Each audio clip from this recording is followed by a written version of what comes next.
ለእስልምና ጥሩ አመለካከት ውዴታ ስላለው ብቻ ሙስልማን ማለት አንችልም። የነብዩ አለይሂ ሰላቱ ሰላም አጎት አቡ ጣሊብ እኮ ለእስልምና ጥሩ አመለካከት ነበረው እኮ ይወድ ነበር እኮ። ነብዩ አለይሂ ሰላቱ ሰላም በእርሱ ላይ ተስፋ ነበራቸው፣ ዱዓ ያደርጉ ነበር። መጨረሻ ላይ ግን ካፊር ሆኖ ነው የሞተው። እዛ ቤት ሄዳችሁ የምታሽቃብጡ ልጆች ማለት ሙስሊም ነው እሱ እኮ ሰልማን ምን አትበሉ። ወላሁ አለም ስላችሁ ሂዱ አትሂዱ መብታችሁ ነው። ነገር ግን ሸጂ ሰው ገባልና ወደሱ ጋር እናተኩር። እሺ ከዛ በፊት አንድ ማስታወቂያ ልስራ። ያ ጀማ እዚህ ያላችሁ 500 ምናምን ቪዲዮ ፖስት ያለው ሼር አድርጉ። የኛ ልጆች ደግሞ ሪፖስት አድርጉ። ኃላፊነት አለባችሁ። በተለይ ሙስሊሞች ወንድመቶች ሲፖስቱ ሼር ሪፖስት ማድረግ ማነው ኮፒ ሊንክ እንኳን ተውት። እሺ ቀጥሉ በቃ። ሰላም እንዴት ናችሁ?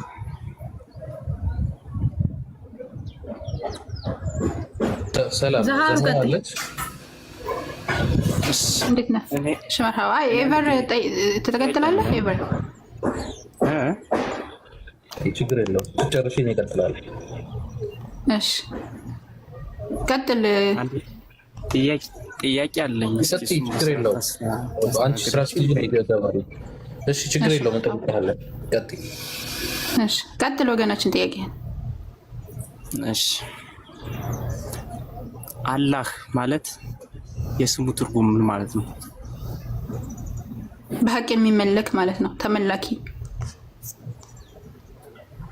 አስተውይ፣ እኔ ጠየቁሽን አስተውይ። አላህ ማለት የስሙ ትርጓሜ በእውነት የሚመለክ ማለት ነው። አሳይኝ እስኪ። አላህ ማለት በአማርኛ እኮ ነው አላህ የሚለው በአማርኛ ትርጉሙ በእውነት የሚመለክ ማለት ነው። ምን ላሳይክ? ሎጂካሊ አይደለም እየጠየቁሽ ያለው። ስለ ሎጂክ አይደለም ስለ ትርጉም ነው እያወራን ያለነው እኮ። አላህ ማለት የስሙ ትርጓሜ በእውነት የሚመለክ ነው። ካሽ አሳይ። ስለ ትርጓሜ ስለ አማርኛ እየጠየቅ ምን ነው ማሳይክ? አማርኛ ላይ አላህ የሚለውን አላህ ብሎ ነው የሚያስቀምጠው ቀጥታ ስሙ ስለማይተረጎ ማለት ነው። ማለትም ስሙን ተርጉመን ሳይሆን የምናስቀምጠው ቀጥታ አላህ የሚለው የተጻፈ ስም ስለሆነ አላህ ብለን ነው የምናስቀምጠው አማርኛው ላይ። ነገር ግን ስለ ትርጓሜ ከሆነ እየጠየቀኝ ያለው ለምሳሌ በአረብኛ የሆነ ቃል አነሳህና ይህ ምን ማለት ነው ካልከኝ እንደዚህ ነው ብዬ መልስልሃለሁ።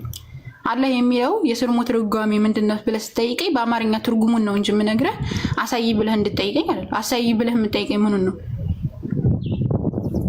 ትርጉም የለውም እኮ ትርጉሙን ነገርኩህ። ትርጉምማ አለው። ትርጉሙ ይሄው በእውነት የሚመለክ ብዬ መለስኩልህ አላህ የሚለው። እሺ እስኪ ስለስ በሰፋ ያለ ገለጽ ያለ ትምህርት ስጭኝ እስኪ ስለ አላህ ማለት ነው ማወቅ ፈልጋለሁ። ከዚህ በፊት አይ ቲንክ ላይ ነው ወይ ከስነ ፍጥረት ከባህሪያት ጀምረሽ አስረጅኝ እስኪ።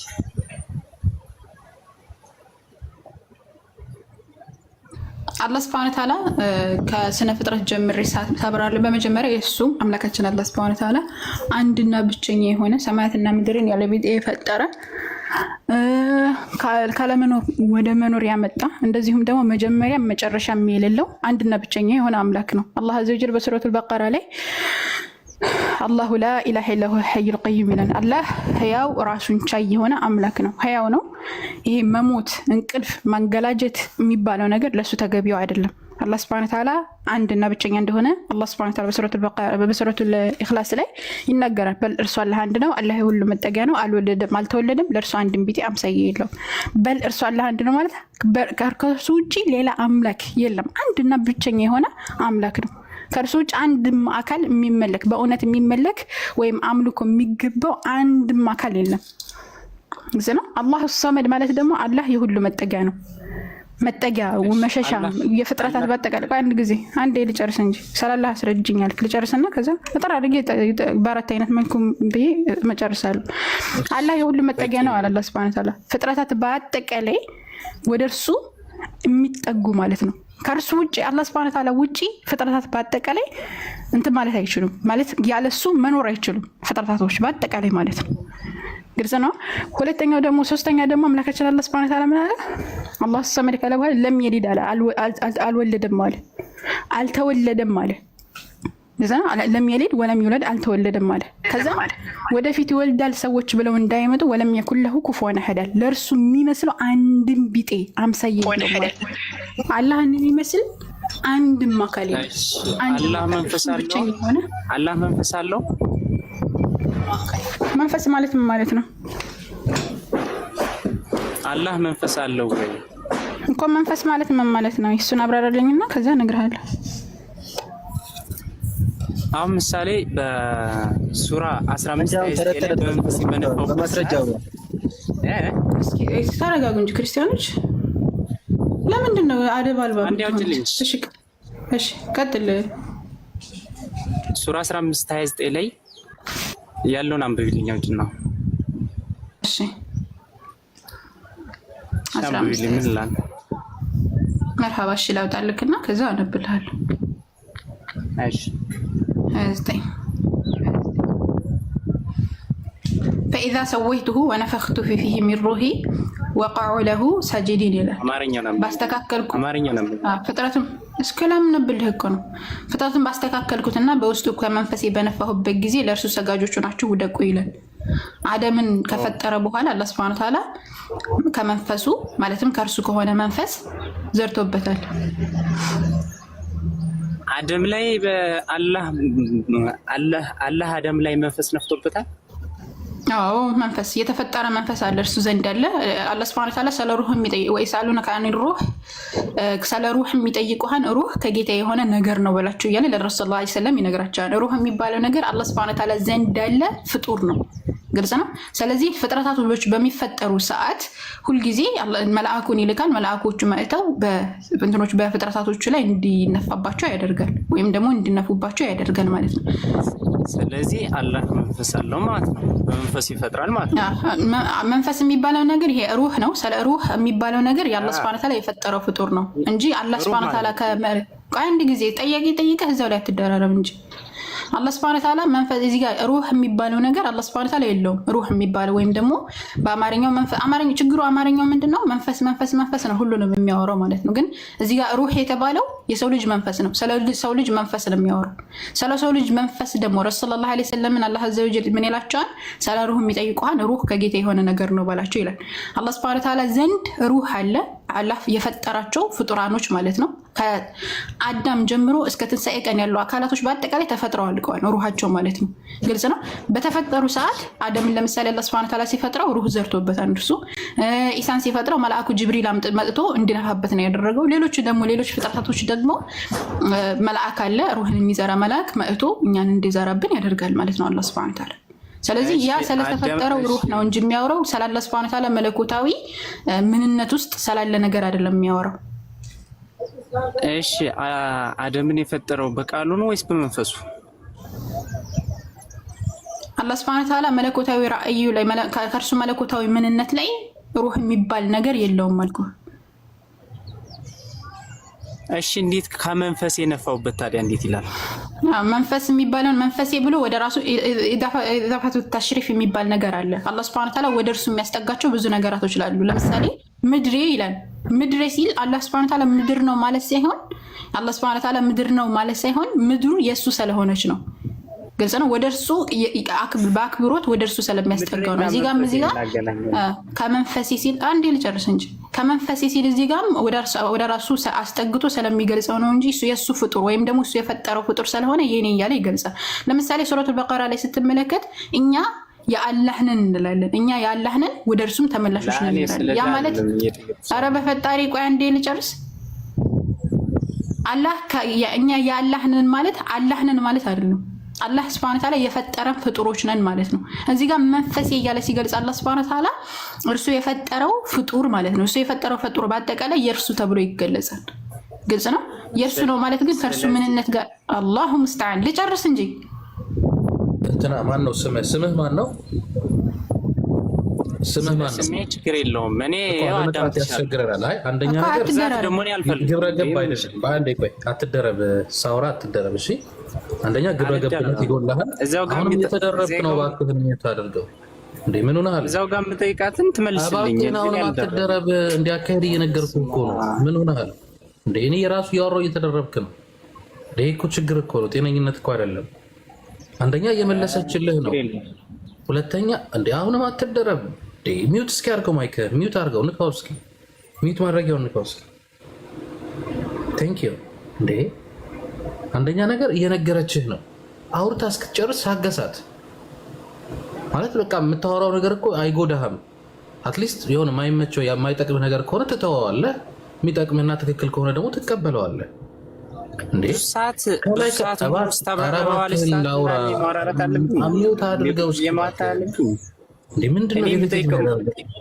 ወደማልፈልገው ጥያቄ አትሄድብኝ።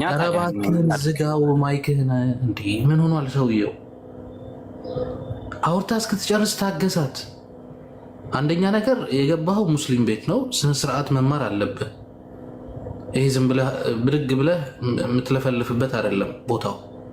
በቃ በስነስርዓት የምትማር ከሆነ ተማር። ማይመች ከሆነ ደግሞ ለቀህ መሄድ ትችላለህ። ማንም አስገድዶ ያስቀመጠ ሰው የለም እዚህ። ግዴታ የለብህም።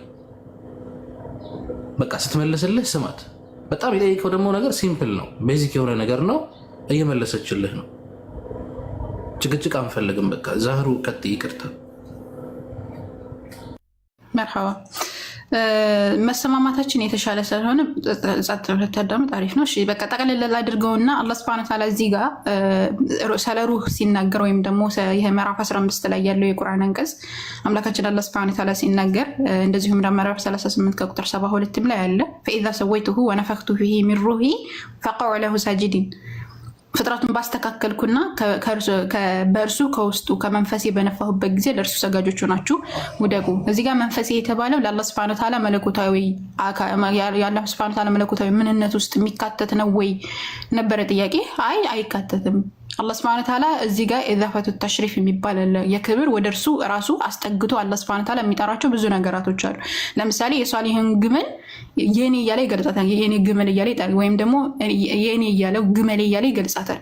እንደዚሁም ምድሬ እያለ አላህ ሱብሓነሁ ወተዓላ ይገልጻል። ምድሬ ሲል እዚያ አላህ ምድር ነው እያለ ሳይሆን አላህ ሱብሓነሁ ወተዓላ ምድር የእርሱ ፍጥረት ስለሆነ ኢዛፈቱ ተሽሪፍ ወይም የክብር ወደ ራሱ እያስጠጋ የሚጠቅሳቸው ብዙ ነገራቶች አሉ። የእኛን ሩህ ወይም ደግሞ ፍጥረታቶች ሩህንም እንደዚሁ አላህ ሱብሓነሁ ወተዓላ ለተሽሪፍ ወደ ራሱ አስጠግቶ ሩሂ በመግለጽ ይገልጸዋል፣ ወይም ደግሞ መንፈሴ በማለት ይገልጸዋል አላህ ሱብሓነሁ ወተዓላ። ስለዛ ነው እያወራ ያለው ነው። ስለዚህ ሩህ የሚባለው ነገር የት ነው ያለው ከተባለ አላህ አዘ ወጀል በሱረቱል አዕራፍ ላይ ማነው በሱረቱል ኢስራእ ላይ ምዕራፍ 17 ቁጥር 85 ላይ ወይሰአሉነከ አኒ ሩህ ስለ ሩህ ይጠይቃል። ቁል ሩህ የሚባለው ነገር ሚን አምሪ ረቢ ከጌታ የሆነ ነገር ነው ባላቸው። ወማ ኡቲቱ እናንተ እኮ አልተሰጣችሁም ሚነል ዒልሚ ኢላ ቀሊላ ከእውቀት ጥቂትን እንጂ አልተሰጣችሁም በማለት ሩህ የሚባለው ነገር ከጌታ አላህ አዘወጀል የሆነ ነገር እንደሆነ ያስቀምጣል።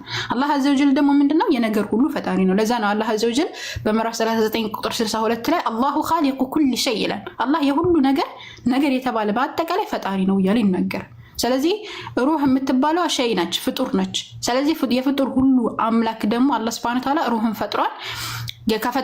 የፈጠረውን ሩህ እኛ በምንፈጠር ሰዓት ሩሃችንን ይዘራብናል። እንዴት ነው የሚዘራብን ሲባል ለምሳሌ የአዳምን ራሱን የዘራበት ገጽ ነው። እዛው ላይ ከሱራ ምዕራፍ 39 ከቁጥር 85 ላይ እንደዚሁ እንደገለጸው ማለት ነው። ውደቁ ብሎ እንደተናገረው እዛ ላይ ሩህን የዘራበት እሱ ነው። የኢሳ ዓለይሂ ሰላምን ሩህ ደግሞ ማን የዘራበት? መልአኩ ገብርኤል ይዞ መጥቶ እንደዘራበት ይገልጻል ሱረቱል ማኢዳ ላይ፣ እንደዚሁም ደግሞ ሱረቱል መርየም ላይ ስትመለከት ማለት ነው። እንደዚሁም ደግሞ የእኛን ሩህ እሳ ሲባል የእኛን ሩህ ደግሞ መልአክ አለ። ያ መልአክ ነው መጥቶ እኛ ሩህ እንዲዘራብን የሚያደርገው አላህ ሱብሓነሁ ወተዓላ ማለት ነው። ስለዚህ ሩህን ወደ ራሱ ያስጠጋው በዚህ ምክንያት ብዬ መልሽልሃለሁ። የተለየ ነገር ስታመጣ ከማስረጃ ጋር ተደግፈህ ይሄ ነገር አልገባኝም በል። አመሰግናለሁ። ራሱ እኔ ግልጽ አልሆነልኝም። አላህ የሰው ልጅ ሲፈጥር በቃሉ ነው ወይስ በመንፈሱ? ይህን ግልጽ አድርግሽ። እኔ አልገባኝም። አሁን ምሳሌ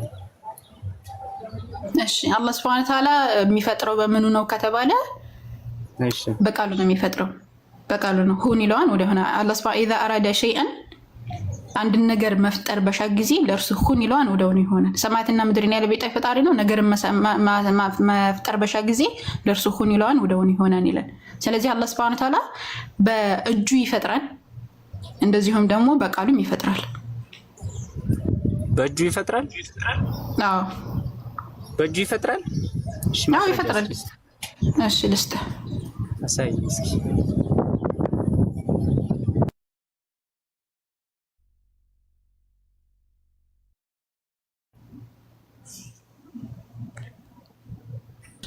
ዛሩ እስከምታመጣ ድረስ ቪዲዮ ፖስት አለ። ሁላችሁም ኮፒ ሊንክ ሼር አድርጉልኝ። መጀመሪያ ላይ የምታገኙትን ቪዲዮ ማለት ነው። ሁላችሁም ልክፈትልሽ። ዛሩ ጥቅሱን አውጥቻለሁ።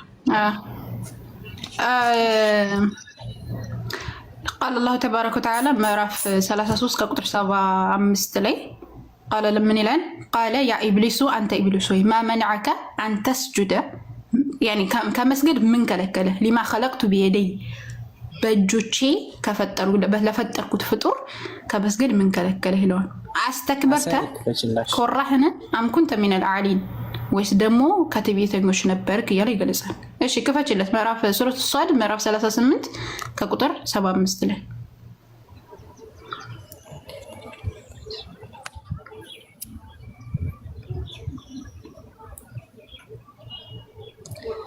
እህታችን ግን በእጁ ከፈጠረ አላህ በእጁ ከፈጠረ እሱ ወደ ፍጡር አይመሳሰልም? አላህ Subhanahu Ta'ala ሲጀመር የሰው ልጅ እኮ መፍጠር አይችልም። ሲጀመር መፍጠር የሚባለው ነገር ይሄ መስራት ምናምን ከሆነ እሱን ይችላል። ነገር ግን ካልነበረ ነገር ማምጣት ግን ከአላህ ውጭ ማንም አይችልም።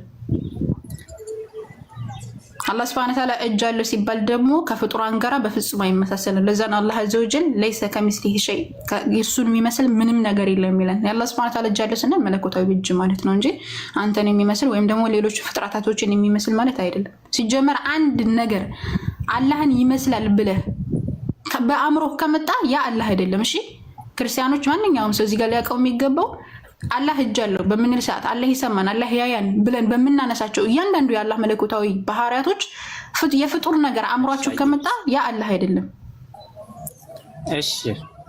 እሺ አላህ እጅ ያለው ስትይ ምን አይነት እጅ ነው ታዲያ ያለው? የራሱ መለኮታዊ የሆነ እጅ አላህ Subhanahu Ta'ala ያላህ Subhanahu Ta'ala የሆነ መለኮታዊ እጅ ምን አይነት እጅ ያ ምንድነው? ምን አይነት የሚባለው ነገር እኮ ምን የፍጡራኖች እንደዚህ አይነት የሚመስል ሲሆን እኮ ነው እንደዚህ አይነት ብለን የምንገልጽልን። የፍጡራን የሚመስል አይደለም ሲጀመር እኮ ያለን እጅ ካል እሺ እንግዲህ አላህ እጅ አለው ብለናል፣ እግርም አለው ልንል ነው ማለት ነው። አዎ አለው። አላህ Subhanahu Ta'ala አለው ብሎ አለኝ ብሎ የገለጸውን ነገር አለው ብለን ጭንቅላት አለው እኮ አየህ። አሁን ምንድነው መሰለህ አንተ እንደዚህ አለው ብለህ ስትገልጽ ያንን ነገር ምን መገለጽ አለበት? በቁርአንና በሐዲስ መገለጽ አለበት። ገብቷል? አንተ ጭንቅላት አለው ብለህ የጠየቀው ምንድነው? አሁን ሰው የሚባለውን ነገር አሰብክና ከዛ በኋላ ምን አደረግ? ጭንቅላት አለው እጅ አለው እንደዚህ አለው ብለህ እንድትጠይቅ ያደረገህ ነገር ያነ ነው። ገብቷል? ሲጀመር ይሄ ነገር ምንድነው? ከአምላክ ጋራ የሚመሳሰል አይደለም። አላህ እጅ አለው ሲባል አላህ እንደዚህ ነው አላህ እንደዚህ ካለው እንደዚህ አለው ማለት ነው ብለህ እንድትጠይቅ አያደርግህም። አላህ አለኝ ያለው ነገር አለው እንትን ያልጠቀሰው ነገር ደግሞ አልጠቀሰም። ያልጠቀሰውን ነገር እንደዚህ አለው እንደዚህ የለውም ብሎ መጠየቅ ራሱ ትክክል ያልሆነ ጥያቄ ነው። እሺ እጆቹ ሁለት እጆች እንዳሉት ነው የሚያው ግራና ቀኝ ናቸው ወይስ ሁለቶቹም ግራና ቀኝ ናቸው? እንዴት ለአምላክ እንዴት ግራና ቀኝ ይሰጠዋል? በቃ አላህ Subhanahu Ta'ala አምላክ ይሰማን ወገኖችን አምላክ ይሰማን እንዴት አላህ ይሰማል? ስለ አላህ ነው እኔ እየተጠየቅኩ አንተ አምላክ ይሰማል ላ ስለኔ ራሴን ቺ ሰለኛማ መለስንልህ። አዎ አሁን አንተ ምንድነው እያወራክ ያለው? አይልክ ቆይ አንዴ ግራና ቀኝ ናቸው ብለሽኛል። አዎ ይሄ የአላህ Subhanahu Ta'ala መለኮታዊ እጅ አለው እኛ እናምንበታለን። ይሄን አንተ አምላክ ይሰማል ግራና ላ እኔ ጠየቅኩሽ ወደ እኔ አትለጠፊ እኮ መለስንልህ እየጠየቅኩሽ ነው። አይልክ በጣም ብዙ ጥያቄ ጠየቀኝ መለስኩልህ። እኔ ጥያቄ እየጠየቅኩ ነው። አሁን ደግሞ አምላክ ይሰማል ወይስ አይሰማም? አምላክ ይሰማል አይሰማም እኮ አስረዳው ከኔ ከዚህ በላይ ምን እናምጣ? አምላክ ይሰማል አይሰማም? የጠየቅኩሽን እኮ በስነ ስርዓት አላስረዳሽኝም። ከዚህ በላይ አስረዳው ካላስረዳው የሚለውን ነገር ፍርዱን ለህሊናና ለታዳሚ አላስረዳውክም። እሺ አንተ አምላክ ይሰማል ወይስ አይሰማም? ቆይ ዛሬ እንትን መልስላት። እሺ የጠየቀችን መልስላት እባክህን። ለመማማር ስለሆነ የመጣው አሁን አንተና እሷ ብቻ ሳትሆኑ እዚህ እያወራችሁ ያላችሁት እታች እየሰማን ነው፣ ብዙ ሰዎች እየሰማን ነው። መልስላት። አሁን ብዙ ጥያቄ ጠየቃት፣ ይሄን ብቻ የጠየቀችን መልስላት እና ወደኛ ደግሞ ትመጣለህ። ሚዩት ነህ። አምላክህ ይሰማል ወይ እያልኩ እየጠየቅኩ ነው። አምላክህ ይሰማል ወገናችን? ሚዩት ነህ።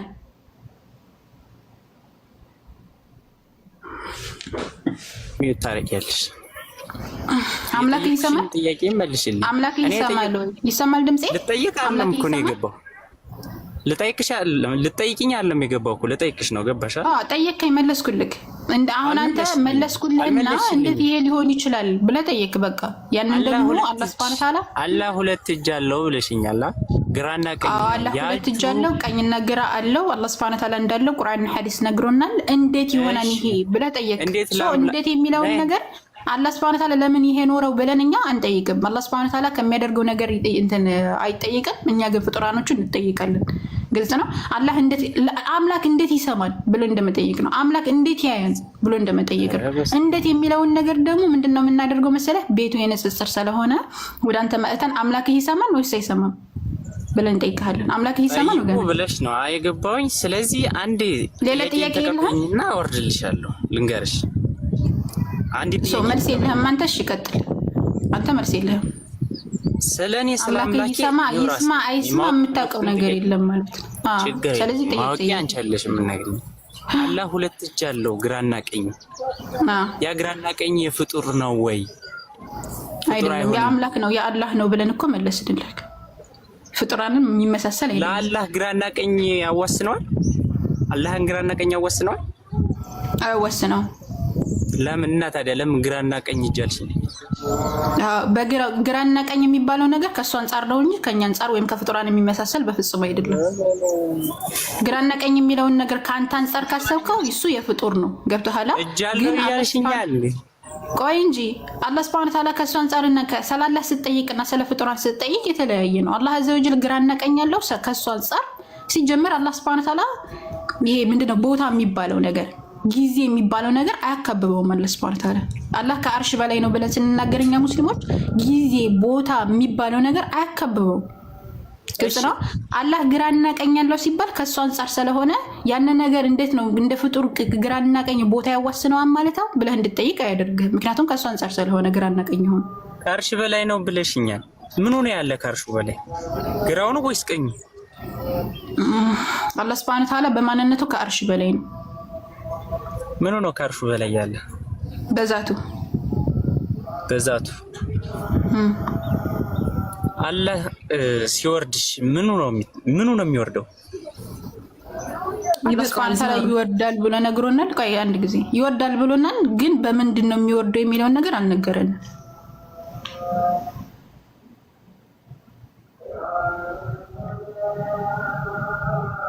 ሚዩት ነህ። የሚታረጉኛላችሁ እኔ እኮ ያወራሁ። እሺ አላህ ሱብሓነሁ ወተዓላ እንደሚወርድ ነግሮናል። እንዴት እንደሚወርድና ምኑ ነው የሚወርደው የሚለውን ነገር አልነገረንም። ስለዚህ እጁ፣ እግሩ፣ ግራው፣ ቀኙ አይታወቅም አልነገረንም አልኩ። አሁን የራስህን ፍልስፍና አታስቀምጥ ሰውዬ። ልክ የሆነ ነገር ጠየቅ፣ ያንን ጥያቄ ስትጠይቅ መለስ። ከዛ በኋላ አንተ እንደዚህ ሊሆን ይችላል እንደዛ ሊሆን ይችላል ብለህ የራስህን ፍልስፍና አታስቀምጥ። ማስረጃ ካለ በማስረጃ ያለ ማስረጃ ተወው። ለአምላክ ግራና ቀኝ አይሰጥለትም። አመሰግናለሁ። እሺ እኛ እናንስተህ እንጂ ለአምላክ ግራና ቀኝ ካልተሰጠው